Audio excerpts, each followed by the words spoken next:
Okay, I'm your host, Soli. Once again, we got a new guest. We got writer Sarah Cooke. Welcome to the show. We're talking Taika Waititi's crazy pirate comedy known as Our Flag Means Death. So, this has been a wild year for comedy TV just Yeah. because they're taking unusual stuff influenced by infamous real life people and then they're doing their own wacky twist on it. Yeah, exactly. I had meant to get into this for a while. I had actually been a fan of Flight of the Conchords without even realizing that was where Taika Waititi began before he started doing all the acclaimed, international comedies in New Zealand, like Hunt for the Wilder People, and then the Marvel and Star Wars guest Yeah. spots. And then now he's back to square one. He's, stealing the show even when he's just like acting in it. Like, Yeah. he didn't have anything to do with Free Guy, for instance, but he stole the movie just by being the bad guy, who's kind of comedic. And here he is here. Yeah. He So has a way of doing that for sure. he's everywhere. It's your Mhm. Bonzo Beans. You can't stop him. But yeah, so I had just gotten done with Reservation Dogs, and me and my sister were like, we still meant to get into that. It was kind of a sleeper hit for HBO Max. What was your introduction to this man's material? Yeah, I love Taika Waititi, and I just had been hearing about it and seeing about it. I had a friend who really loves the show, and I'd been meaning to get into it forever, and she mentioned something about it, and I was like, okay, this is it. I have to finally watch this show now. It was great. It's just unreal. It's like, Yeah. what? I saw some taking it too serious. It's like, guys, it's not meant to be a biography. It's No, it's not historically accurate, unfortunately. why would it be? I mean, it's a comedy show, but it's I mean, I don't know. It seems like the whole idea of like it's not even historical fiction. It's taking a person who was a folklore real life person and doing their own dill. And it's funny because I mean, just everybody just sells their roles so bad, so good. Yeah, they're all in. Like all the actors just go for it. They're these weird, quirky, but lovable characters, and the actors just go all in 100% on it. But it's not. I think that's an interesting point. It's not even historical fiction. It's just fiction that includes some historical characters, I guess.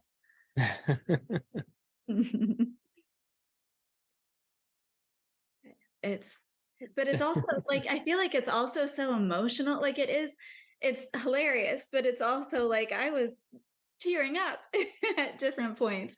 It strikes that balance It's really very rare. It's a well. total rare. Um, Even just the whole gist of seeing them react to one another, like it's making fun of stuff that was definitely a deal back in the day. And I think it just does it better than other movies and shows. Like it's like we see Blackbeard and he's just making fun of the whole I don't mean anything by my mindless killing. It's like, yeah, well, I'm still a savage, but and then making fun of the other female crew member, and it didn't take much, even a history buff, to realize, okay, yeah, back in this time period, women were mistreated, so that makes sense why she's having to disguise herself here. And then having some of the other minorities who are also joking about, hey, we're kind of not good at our job, but hey, we're pirates and we like each other. And it was funny also making fun of some of the other ones who were closeted and everything, as well as just how this pirate ship isn't even prepared for warfare. It's just like you got to root for the underdog, and this is one of those kinds of comedic devices. For sure. And just it makes fun of just piracy in general in really clever ways. Like Blackbeard's just like casual mentions of killing people, but then also, like it's nothing. Is like, dude, it's a big deal. And Steed like wanting to be a killer and being a pirate, and then freaking out when he like supposedly kills someone. And he's like the way that he like idolizes being a pirate, but then is completely unprepared to actually do it is really well written. Yeah, it knows how to time the gags without overstaying it or making it feel just very unorganized. Now it's pretty organized, and uh it's interesting too how they evolved them throughout the process, and Fred Armisen and Leslie Jones making appearances kind of added to the fun of the whole, just seeing the characters just blend together. And just like you say, the comedic plot twists were actually pretty well inserted without feeling, unneeded or overdone. It's a very organized comedy show, and it is just people are going to have fun with it, as opposed to getting annoyed or wondering what, or it being too random for its own deal. No, it's pretty organized.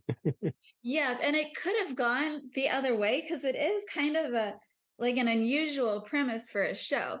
And it could have been just like random or like felt too I don't know, too niche or something, but it didn't. Like they took this weird premise and made it into something really compelling and really funny.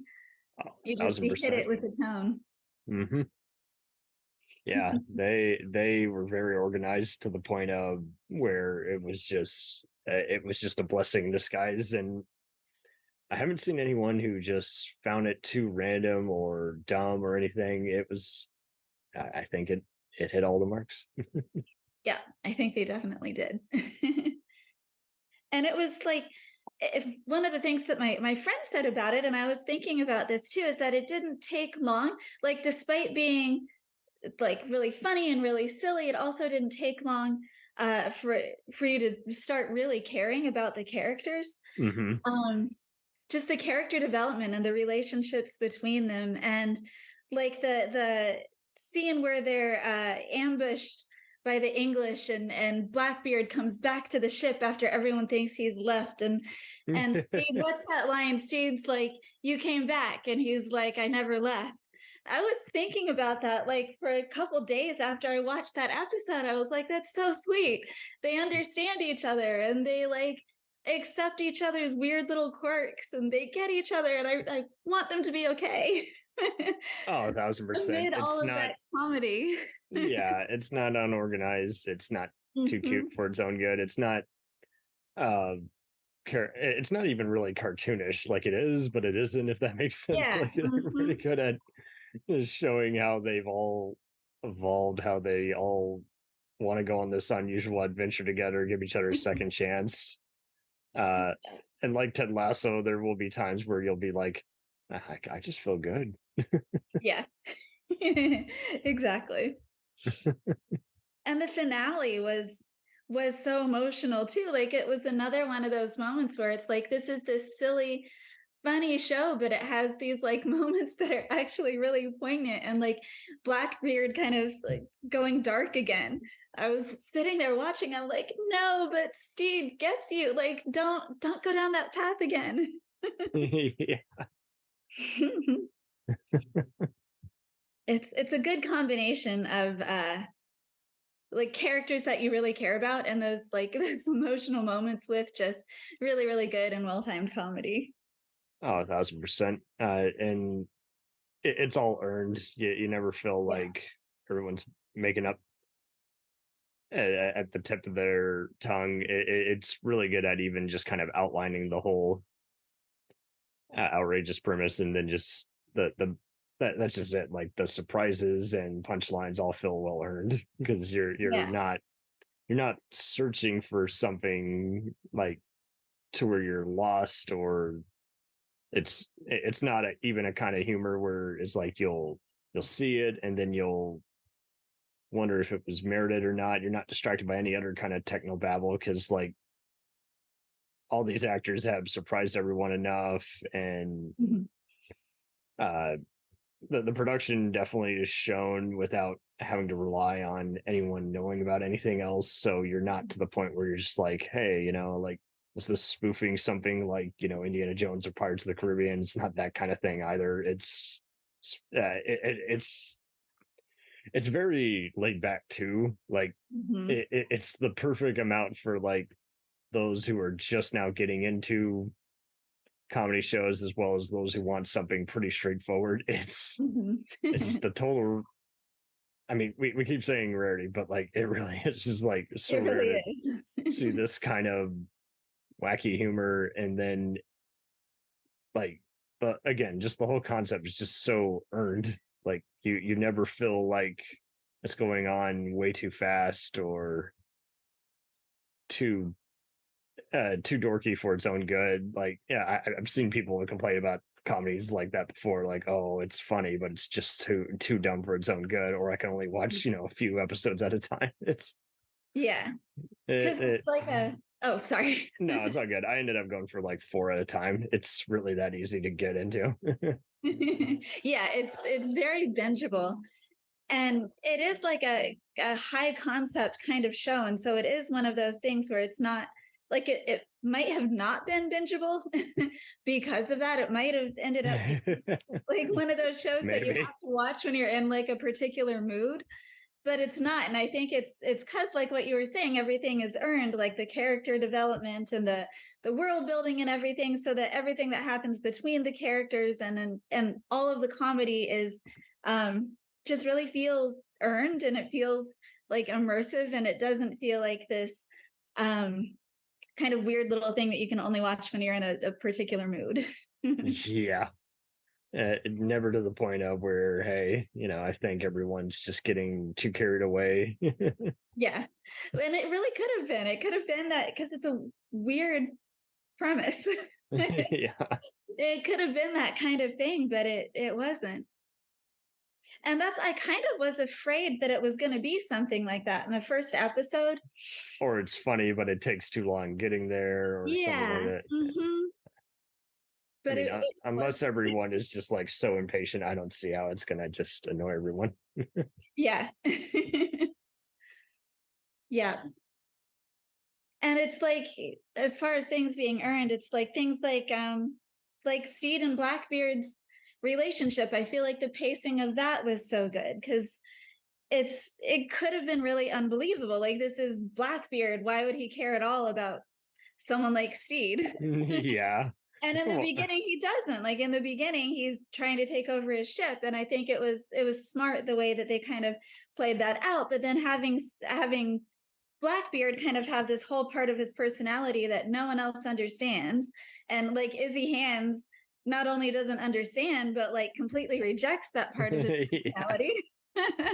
And then having Steed be like the one person who actually gets him, I think kind of helped expedite how their relationship developed in a way that made sense and did feel earned, so that they could get to that in a way like fairly quickly, but in a way that made sense. Yeah, it didn't feel like they just randomly introduced something and then they were, oh well, we don't know what to do with half these people, and it wasn't even like some of these like it or hate it like crime comedy guys who do like they introduce too many characters but focus on, again, just trying to make a giant all-star cast. It helps, I guess, that again, this cast was already a said and done deal, and uh like you said, they do introduce some tragedy, but they also they know how to balance out the tone. They never have too much drama or too much comedy. It's never excess. It's surprisingly, even though there's some death, they don't really lean into the having gross out moments or anything. It's cool to see that kind of meticulous kind of like Ted Lasso, for instance, has all kinds of over the top moments, but never knows when to veer away from it if it's getting to be too much. And here, same kind of deal. Like, this is that that it is very calming. It kind of addresses even some of these characters like mental health, as well as just like how they are, that they don't respect one another at all. And then at the end, it's just like they're all kind of like, well, we're all kind of not like hillbillies necessarily, but we're kind of all Yeah. part of this crew, and we all got to just kind of stick around and have fun, even when we're not having fun. Like they kind of lean into how they are coping. That they're never Yeah. not doing something, and everything they're doing while they're walking and talking is also kind of amusing because it's always a amusing way to that the filmmakers use it to kind of get you into the episode. And you're like, wait, what on earth? Of course they're doing that.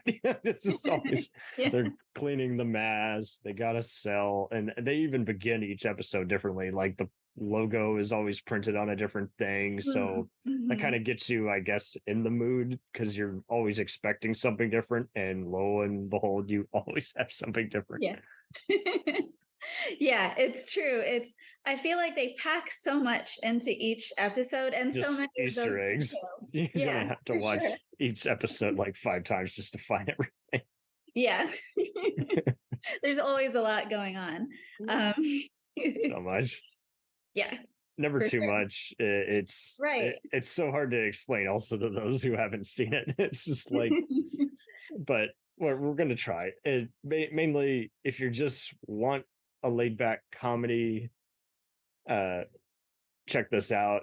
Now, just because it has over the top swordplay and everything, don't by any means expect like a Lethal Weapon, like buddy comedy or action comedy per se. It's not that kind of show. It's just straight up comedy show. Yeah. At the same time, like, it's gonna have fun because like there's not just one main central character or anything. It's an ensemble, and everyone's gonna have their favorite. Yeah, yeah, it's so good at that too. Like the whole side story with Jim and like all this other stuff that's going on. They tie it all together really well. Yeah, I didn't even feel like any.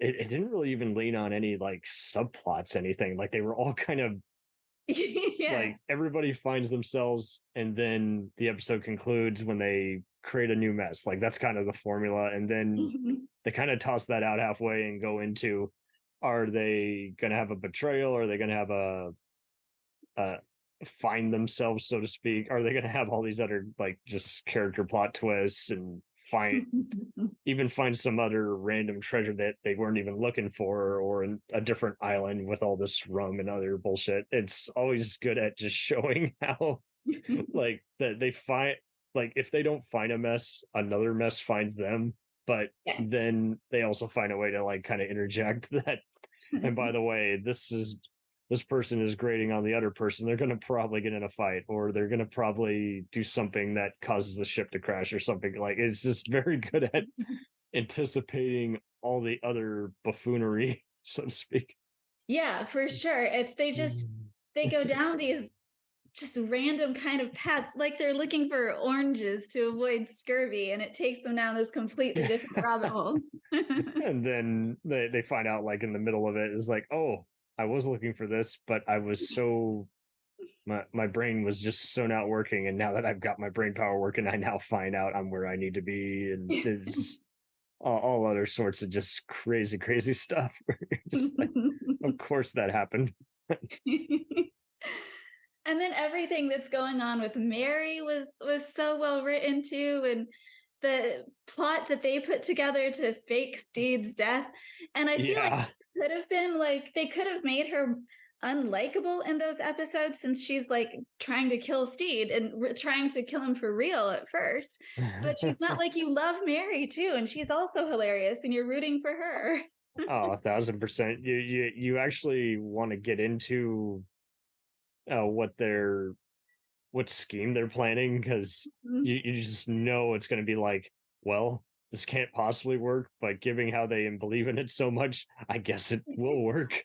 But and then they like instead of going for like plans A, B, and C, like they always like end up going through plans E through F. But like again, Yeah. you actually buy into it because they've set you up for all this buffoonery, and just the gags connect to each other. You don't feel like they're just making it up as they go along. And if they did, boy howdy, then they really are improv masters, because like it's just so hard to find that kind of like just gelling kind of comedy show where everybody's just like actually just paying attention to each other. Yeah, for sure. And I like what you said about how they go for plans like E and F. It's one of the places where I thought that was really well done was when they're trying to fake Steed's death, and he and Mary have access to a tiger. And so the easiest thing to do would be to make it look like the tiger kills him. But they don't do that. They just have the tiger chase him into a building, and then he fakes like he's fighting the tiger, and he runs back out and pretends to be injured, and then pretends to get hit. Yeah, it's just like you're just like, man, You're adding unnecessary steps.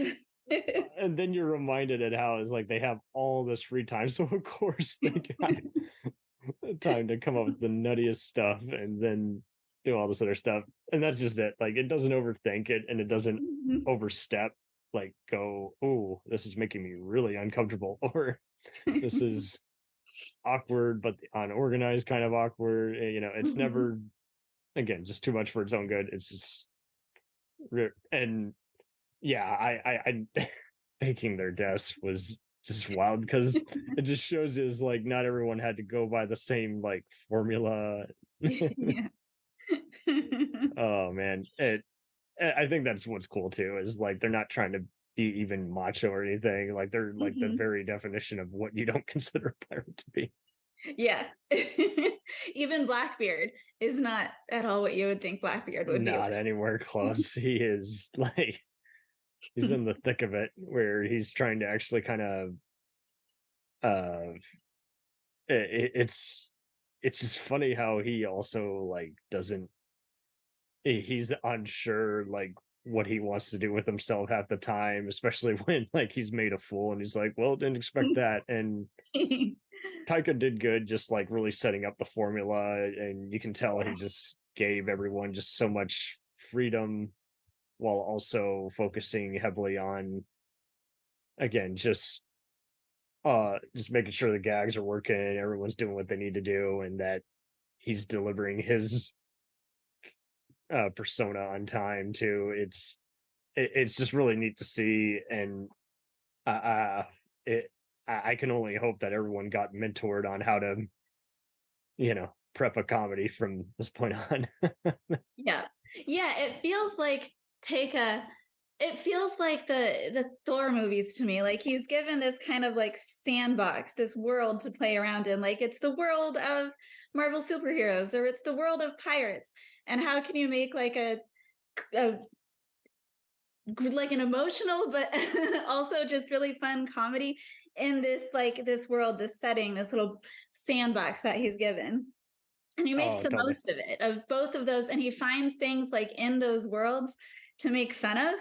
And just like he knows how to pull pieces from those worlds into it, and how to set up the whole kind of thing in a way that, like, with the timing and with the character development, but pulling pieces in from the worlds that it's set into, and it all these pieces just kind of come together in a really fun way. Oh, totally. I don't know what he does to like just settle in and get everyone to get along, but it works. But we'll return after these messages. Hello and welcome to Culture Shocked, the pop culture podcast brought to you by four aging millennials and our outdated opinions. Join us every Tuesday as we discuss movies, TV, games, and even music, new and old. Dude, what do you think you're doing? Are you seriously trying to record a promo without us right now? Well, yeah. Dude, you can't just do the promo by yourself. Who's gonna listen to that? Yeah, and you probably haven't even told them that we're a pop culture podcast where we always agree on everything. For instance, the Sam Raimi trilogy, easily being the best of the Spider-Man movies. No. But I think we can all agree that Jaws is a classical masterpiece. Nope, don't like that. But we do all agree that the sequel trilogy of Star Wars is the best in the Skywalker saga, right, guys? That comment is so ridiculous. I don't even know where to begin. Anyways, that'll do it from all of us here at Culture Shock. Thanks for listening. Do you ever find yourself thinking about who would win in a fight between Goku and Superman? Hi, I'm James Gavsey, and on the Who Would Win show, me and my co-host Ray ignore anything important happening in the outside world and debate fictional battles between characters from comics, movies, and video games. We got a new show every week, and almost always am I the winner. Yeah, not true, Ray. In the past, we've discussed such matches as Captain America versus Darth Vader, Solid Snake versus the Iron Giant, classic matchups like RoboCop versus Terminator, and even the Muppets versus Sesame Street. That one was crazy. So if you're a fan of geek culture and love a spirited debate, check out the Who Would Win Show wherever you get your podcasts, or check us out at whowouldwinshow.com.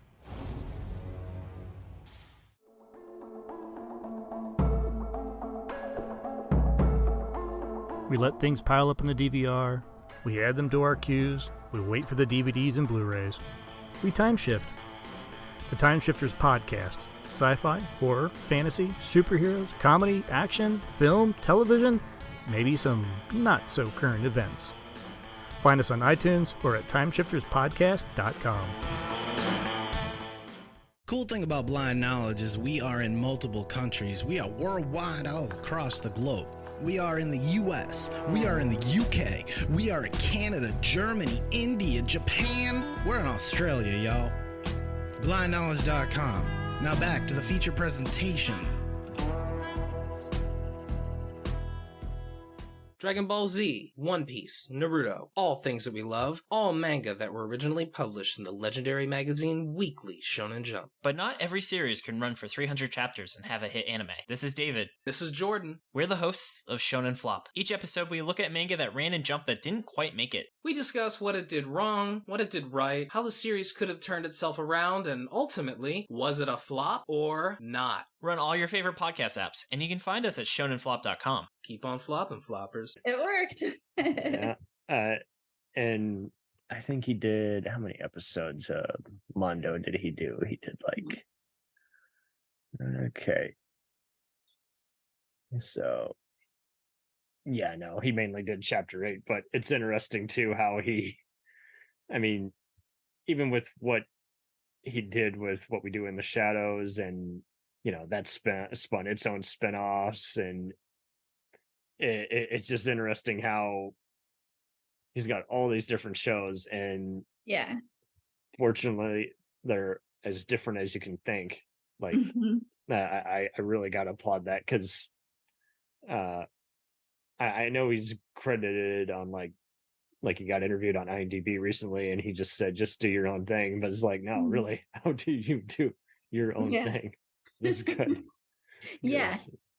I don't know, because like everyone else just seems to be like lose organization, get spoiled on success, and if there's ever been any movie or show that I was like, it was okay, or it was good, but it wasn't as great, I still applaud him for like trying all these different things and then still able to sneak in like a voiceover role or a cameo, like on something like Suicide Squad or Lightyear, and even Rick and Morty. He's always good at just like, like if he doesn't find the comedy, then the comedy comes to him, and then he finds all this other crazy stuff to just do, to where you're just like, yeah, that happened. Yeah, it's really interesting because everything that he does is something that's kind of, I feel like, unusual or quirky, or in some way, like he's not doing just like straight comedies, or it's always something that's like a little bit weird or a little bit unique, and he gets his voice into whatever he's doing, and he has a really unique take on things. And he finds these projects that are all that have their own uniqueness or their own little weird thing about them, and gets involved in them, and it's impressive. I don't know how he does it either. Yeah, he lets everyone breathe, basically, instead of overwhelming each other or making you feel like, hey, yeah, now you guys get along with each other, Yeah. And don't get me wrong, some of these characters don't get along with each other at all, but like you just know that's going to actually fuel the material, like in terms of them either not getting along or not understanding what's going on. It's just really good at just like reminding you is like, oh no, they all got a purpose. They're all in this ride together. It's not even waiting for you to kind of react to it. It kind of just gets you settled in and ready for all the insanity of it all. Like, instead of waiting for you to accept or reject it, like, it just gets your attention. That's true. That's a good way to put it. I feel like it just Because there's so many other shows we've lost track of how many times, like, there would be like 6 episodes before it really got good, and then you'd have to rewatch them, and it was frustrating. Yeah, for sure. And it's with this one, it just he really goes, and they all the whole cast and everyone goes all in from that first episode, and they don't try to like ease into what it's going to be like or what the comedy is going to be like or the world built. Like it's all there from the beginning. Just unreal. Yeah. Yeah, and like I was saying, like I was a little afraid that it was going to be one of those shows that I only watch when I'm in a certain mood.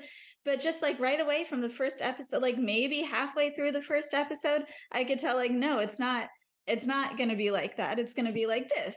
It's not even making fun of something way more brutal, like, say, Game of Thrones or Outlander or Vikings. Like, yeah, you don't have to be brushed up on those kinds of epic shows. Nothing wrong with them for what they are. But I'm just saying it's also kind of rare, because I think anyone else would have been like, hey, let's make fun of all these, Lord of the Rings type epics instead of, just doing our own thing. And,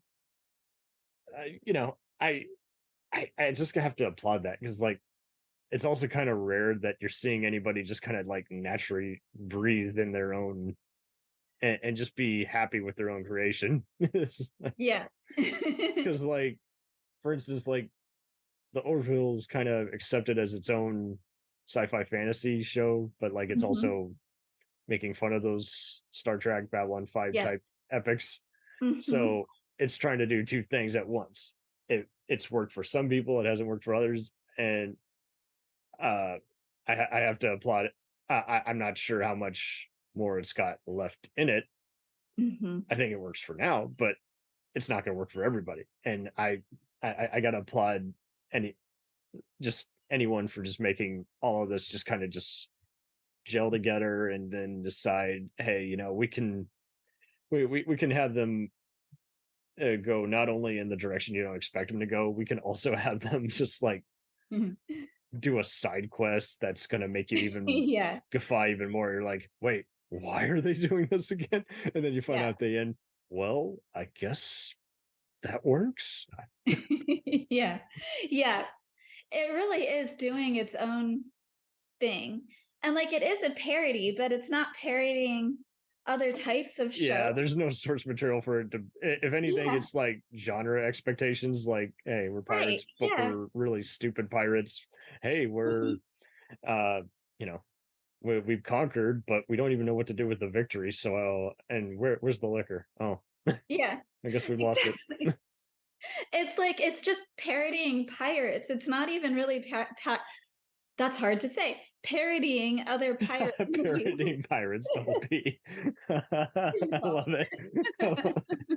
Parodying pirates. Oh my god. And it's also, they find amusing ways for them to kind of like betray each other, and then at the end of the day they're like, I guess we got to share this shit with each other. It's not getting you all caught up in a stupid like this could have gone like maybe a dark comedy version of like Treasure of the Sierra Madre or something, just maybe a Dante's Inferno type take on like people getting blinded by greed and power and everything, and instead like they just show how like when is like, instead of just making all of them nitwits, they also do a good job just like saying, hey, they're gonna have a victory or just a like lucky mistake, and it's gonna pay off, and then it'll take them even longer than us to realize, wow, I actually did something special or nice. I did the right thing. And then sometimes they'll lose it just at the same time as they're realizing their victory. So now you're even more, it's weird. It's like it knows how to incorporate all this other conflict and to where you're like, now I wonder what damage they're gonna do now that they actually know how to like do something coherently or actually be a badass now, or now like like they also just again like they since they're not doing typical pirate things, you're also kind of just it also doesn't really do much of the mockumentary as much either. Yeah. Mm-hmm. Which Yeah, is it could wild. have been. Definitely could have gone that route, or it could have been like you were saying, it could have been like a dark comedy. Like you're doing a comedy about pirates who are like killing and plundering, and it could have gone down that path, and then the comedy would have come from like their like scheming and their machinations and stuff. And but it's not that at all. Yeah. It's almost like the opposite of that. It's they're such bad pirates, but like good people that you care about. And that's where the comedy comes in, that they just kind of tumble into this drama that snowballs. And I mean, the ship's also kind of a character because you're wondering if it's gonna Mhm. like crash or something, but you're not distracted by like they've found land so many different times, so you're not even worried about the journey or getting there on time or anything. You're more like, do they even know how to? Will they learn how to do this thing that, truth be told, we don't even know how to do because we didn't live in this time period. So, and Yeah, for sure. And I think it's funny because in the beginning, it's everyone, the whole crew, it feels like Steed is not a good pirate, but like they're not good pirates really either. The only one who's an actual pirate is Izzy Hands, and no one likes him. yeah, but like they don't even do like typical pirate stuff, which would Yeah. be like massacre an entire village, assault Yeah. women and steal the land. Like even like, but they also do like very, I don't want to say kind, but like they also just show how like it's weird, like in that it doesn't really make use of the mockumentary style as much Mhm. as some of Taika's other shows Yeah. and other shows of just kind of this era, but it also kind of it just kind of like Lasso, they'll just kind of have like a close up and then just kind of a character looking at another character, but we feel like they're looking at us somehow. Like Yeah. that's an interesting way instead of looking at the on-scene cameraman who's us the viewer. Like they kind of just are looking at each other and they're like, can you believe the shit that just came out of this guy's mouth? Oh my god. And they're never it's so also hard to believe that like for instance, Blackish is good at like making fun of all the idiots in the world. Abbott Elementary is kind of doing that kind of office style, but like this show kind of like makes fun of like what different kind of pirate tropes would have happened back in the day instead of I mean like definitely don't get me wrong, like pirates would have been a terrible place to be because you just wouldn't have been able to trust anyone, and instead they kind of just do like how unpirate like can we be so you can at least want to be interested in them, and then just show you how again it's not about conquering a kingdom, it's not about being a badass, it's not about it. And fortunately these guys never have any toxic masculinity because then that would be unbearable. Yeah, for sure. I would be like, I do not want to see guys stretching out and beating people up. That's just no. Yeah. And I think that's where a lot of the comedy comes in, because they're not even trying really to do piratey type things. Like I think one of the most piratey type things they do is when they steal that plant from another ship. But they're not really, and they don't know how to use it. Like they always are reminding each other, oh, by the way, who wants to lend a helping hand? And it's always like someone who doesn't want to do it who gets the job, and it's like, see, that's a cool parallel to real life. Someone unwillingly becoming good at something they had otherwise zero interest in. It's kind of a workplace comedy in a way. It is. It's definitely a workplace comedy. It's like these guys work for themselves and they don't even know that they work for themselves. They're still trying to figure that part out. And I wouldn't be surprised if they end up having some other stuff in here. Like, I don't know, like if they want to incorporate like one day the ship breaks down and they got nothing to do, then that'd be even better because then we would be ready for just it would be accepted, I guess, because it'd be a natural change. And like the best way to just like keep this whole atmosphere like all the juices flowing, because I think so many other shows, like, they divide their fan base because they're too busy, like, trying to change instead of see if it actually works for the show or if they are ready to move for their various plot lines. But like these plot lines are so loose, like I doubt anything that would work against the comedy unless, I don't know, a cast member randomly quit midway through and screwed up all the stuff they were foreshadowing. Yeah, I think they've got a premise that allows them to go a bunch of different ways with it. Like it's this premise of a crew of pirates who aren't really like violent people, who don't really act like pirates, and that allows for a lot, and you can go in different directions with it without having to, like, in a way that still keeps the comedy going. So many directions. Like, like they could tell us, like they could travel to all kinds of European countries and it would be kind of funny because then like you know, they'd have probably just someone talking to someone else and we're over here in their funny conversation and we'll be like, oh no, this is going to be a really rude dinner, or this is going to be like just someone's house is going to probably be burning at the end of this episode, and it's not going to be for even the reason that we think it's burning. Like it's just someone literally was going out for a smoke and they set their beard on fire. It would totally be something like that. It's just something is like, and so it does kind of get you kind of motivated in the mood, because like just like how when you read a satire novel and your mind is blown by what it's a double meaning for or foreshadowing, it's kind of like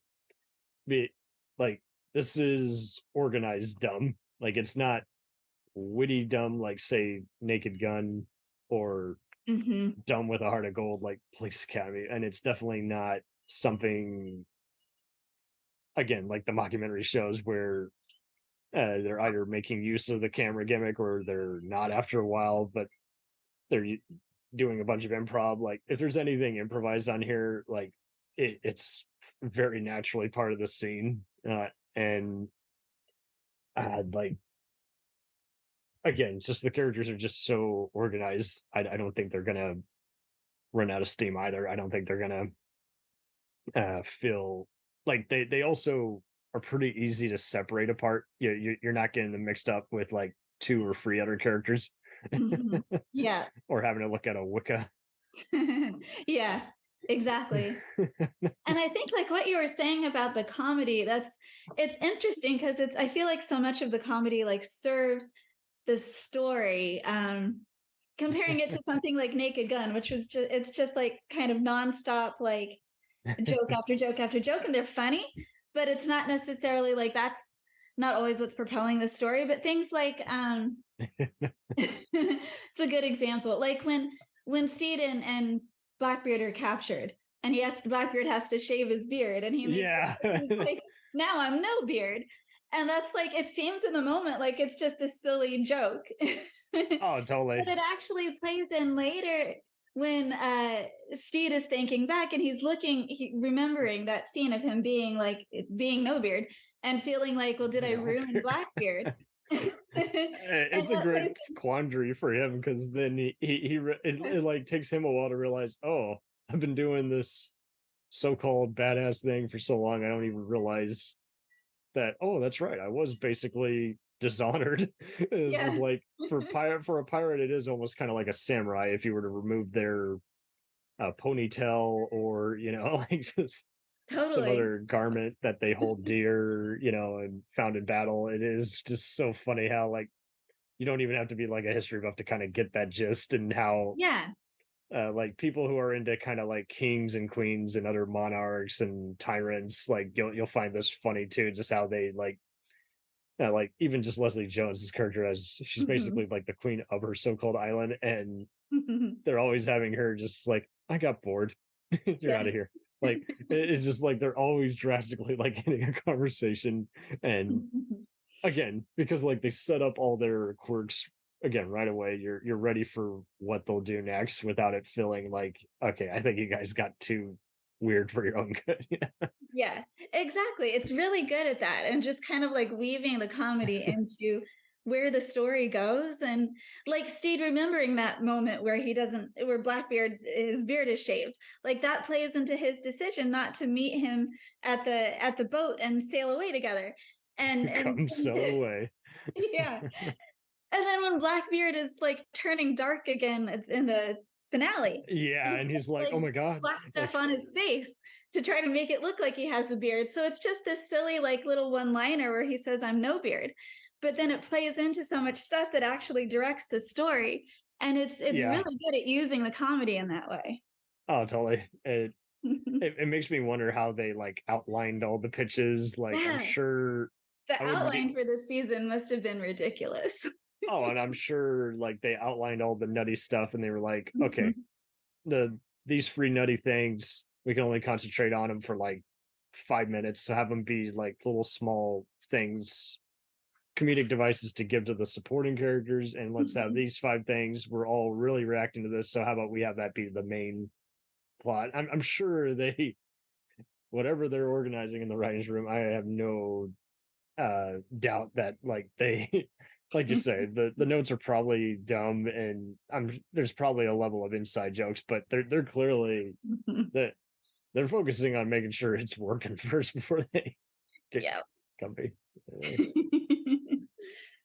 But yeah, I don't have any predictions really on season 2, like, because I don't, if this makes sense, I don't see what we could predict, because like it's just going into like so many different directions. Like usually you got a sense like of anything else, but because this is so atypical, like anyone's guess is as good as theirs. I'm sure if anyone guessed he might even offer them a job, he'll be like, hey, congrats Twitter fan for predicting it, can I get your email? I'm worried about Steve finding out that Blackbeard killed Lucius. Oh yeah, because if Lucius is dead, I want to believe that he's not actually dead. Although I think I saw something where Nathan Fode isn't coming back for season 2. I'm not sure about that. I think I saw that, which would mean he maybe really is dead, but maybe not. I think he could easily come back in if they get to a 3rd season. Yeah, that's true. I mean, this is cool because we're not even really trying to predict anything, because aside from being like near impossible to find out what's going to happen, it's also kind of interesting in that they really can't go for broke at this point. Really. Yeah. I don't, if they were to really like, I don't think anyone who's even like trolling on social media is even watching this damn show. Everyone's getting upset over sci-fi or horror shows to where it's just like, okay, well, it's divisive though, so of course it wasn't going to agree with every audience. If this divides you, it might be just someone who's just, I don't know, finding it too weird, but it's a very slight chance. I can't see anyone just really like not finding something amusing about this.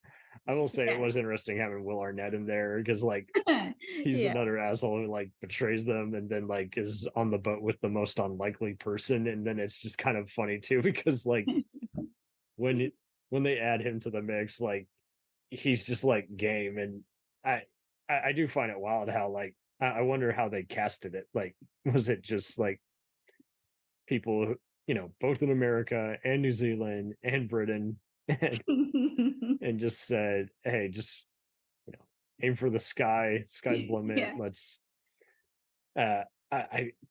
it's also just really good at like, because it has the mocking tone, but they spend some serious money. Like, you can't tell if it's a closed off film set versus an actually filming at some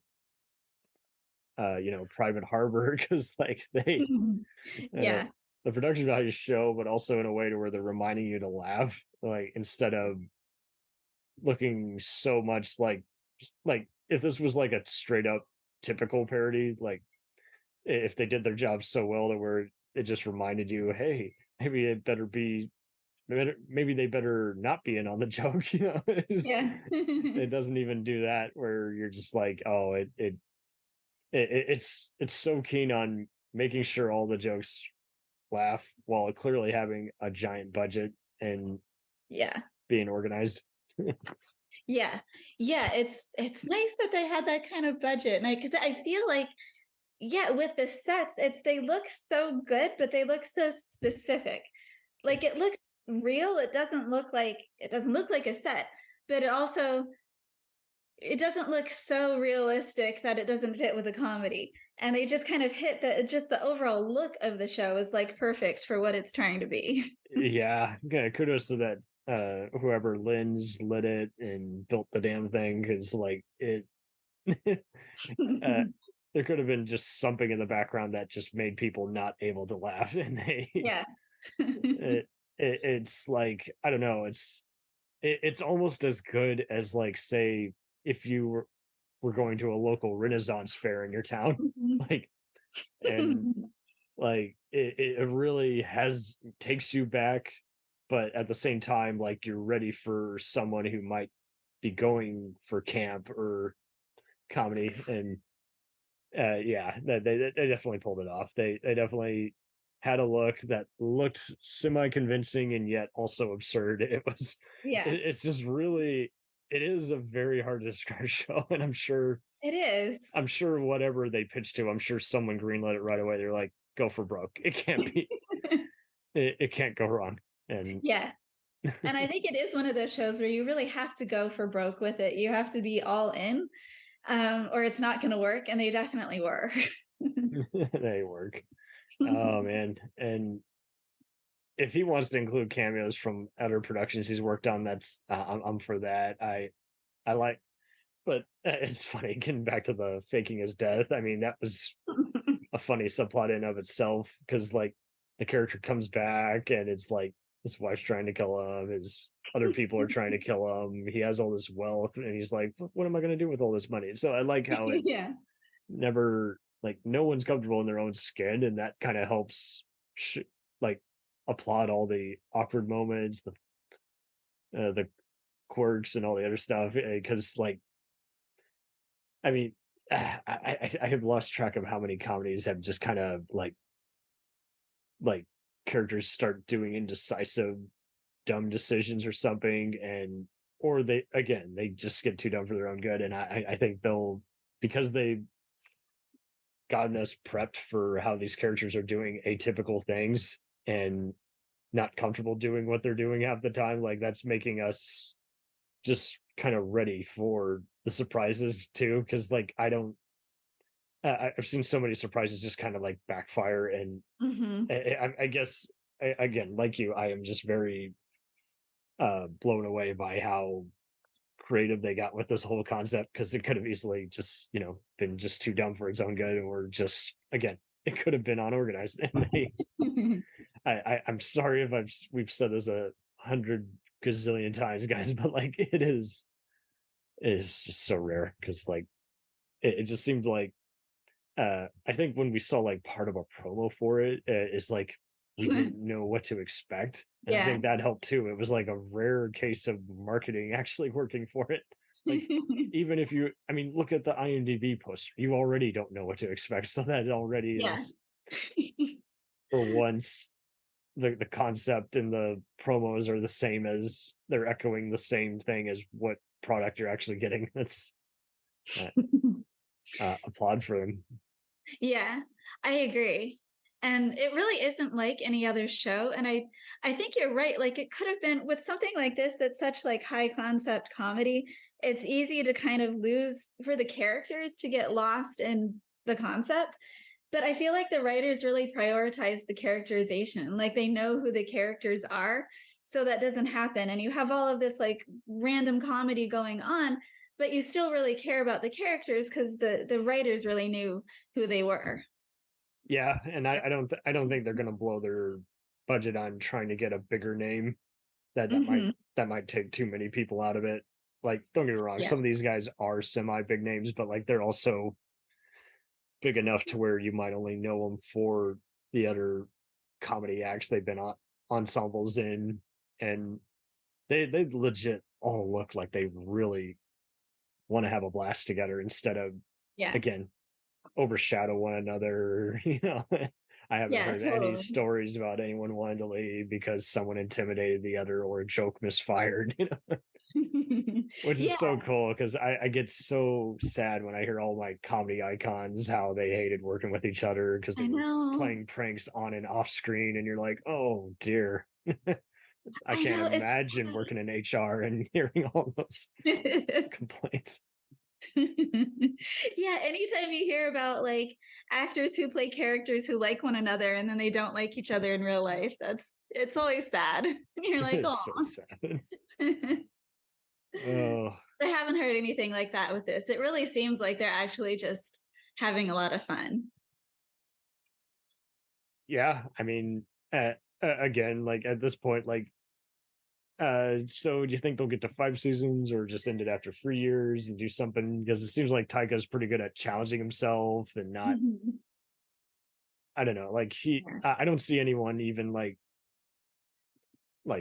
leaving any of his productions. It seems like they all know, like they say up front how long they're willing to do certain things and then conclude it naturally. It seems like they're organized, Fame and Fortune, like they know what their brand is, because you see other people who seem to kind of just like their brand is still going to draw in millions, but like now they're kind of so brand where it's kind of a cliche. Like every other person is going to probably see a hit movie that has maybe someone like The Rock or Kevin Hart in it, but you don't know if it'll be good or not, and the track record seems to vary by audience, let alone by movie. So it seems like we're not really like, these guys are just like, they know instantly how much they want to dedicate to it without burning themselves out or challenging themselves or getting annoyed when there's not as big a turnout after all their hours and blood, sweat, and tears spent, Yeah, it does feel like that. Like it feels like, I mean, we don't know where they're going with it. It could go anywhere, but it feels like they know where they're going with it. And like they have a plan. And I think that's like putting the show first, like making your priority be like making the show the best that it can be, and not just drawing someone in because you have a big name actor or whatever, because you know millions promised. Yeah. It's nice. I think it serves the show well when they do it like that. Totally. I'll say they'll probably go for like 2 more seasons, maybe 5 total, but like I also don't. I can only imagine like what other kind of just. I think it'll end when they find their own island and they make their own like neighborhood, essentially. It could also be a very dark ending. I wouldn't be surprised. Yeah. Oh, I hope. I was just watching. It's weird. I feel like when comedy shows do that and they go like the dark route for the ending. I was rewatching recently. Do you remember the series finale for Dinosaurs? Oh yeah. I had forgotten. Like I don't know if I even watched that specific episode since it aired when I was a kid, and I've rewatched a little bit. I think they syndicated it more late at night, so that no one really, not as many people remembered how they were hinting at extinction. But they might do something like that where they see a giant fleet and they say, "Well, I guess this is it," and cut to black instead of having a mock, like making fun of again just epic fights and they all die or something like it. It's a different kind of comedy, guys, like from, say, even all the other stuff we mentioned. It's not even like a Funny or Die or College Humor type video, but it could definitely appeal to that same crowd, if that makes sense. Like, it's weird. Yeah. And I feel like if they were trying to do something like that, like they could go that dark route, because Blackbeard has this like internal conflict where like there's a part of him that wants to be the infamous pirate and a part of him that wants to be better. And it could end like that with him like giving in to the darker part of himself, but in a way that's like funny. But I hope that it doesn't. I want a happier ending for them. Oh yeah. Yeah, you know what? Speaking of faking deaths, I could actually see him doing that. Like they think they'd kill Blackbeard, and instead it's a different dark-haired asshole who's like trying to kill them or something, and he just happens to get in the way. And it could be even, I don't know, like they might even be introducing just all other kinds of crazy characters. I can see like people like I'm just trying to think of what they could do that's not just another like they haven't gone into any treasure hunts necessarily, but I could see like them having another treasure or just like typical thing that pirates are known for doing. They could maybe dock in a different town who's not crazy about having them. They might even do something crazy like we don't serve pirates here or something. It could be a funny like social commentary kind of parallel for. Yeah. I mean, I'm ready for him to get a little deeper even. Mm-hmm. Yeah, they definitely could. There's room for it. People who don't even want any deep comedy or probably haven't even dealt with this yet. They probably don't even know about it. And they're saying, hey, where's all the creative comedy? I'm like, well, it's right here, buddy. Yeah, exactly. It's this weird show about pirates. And that's, again, guys, we barely have covered it. We've been talking for an hour. It's a special kind of bananas. Please check it out. Yeah, for sure. Highly recommend. So, Ms. Cooke, where can we find you on the social medias? I am most active on Instagram. I'm at Sarah Cooke Writer and at No Spell Comic. And my Instagram is Sarah Lindsay Cooke, or not my Instagram, my Substack is sarahlindsaycooke.substack.com. Woo! Substack. Definitely being used more. Thank you ever so much for joining this. We were like just shouting out different like movies and show programs. I was like, hey, we meant to talk about the show. Let's talk about flag means death. Or does it? Maybe it means friendship. Oh, our flag means friendship. I feel like that's more accurate. That's definitely what the show's about. It's about friendship.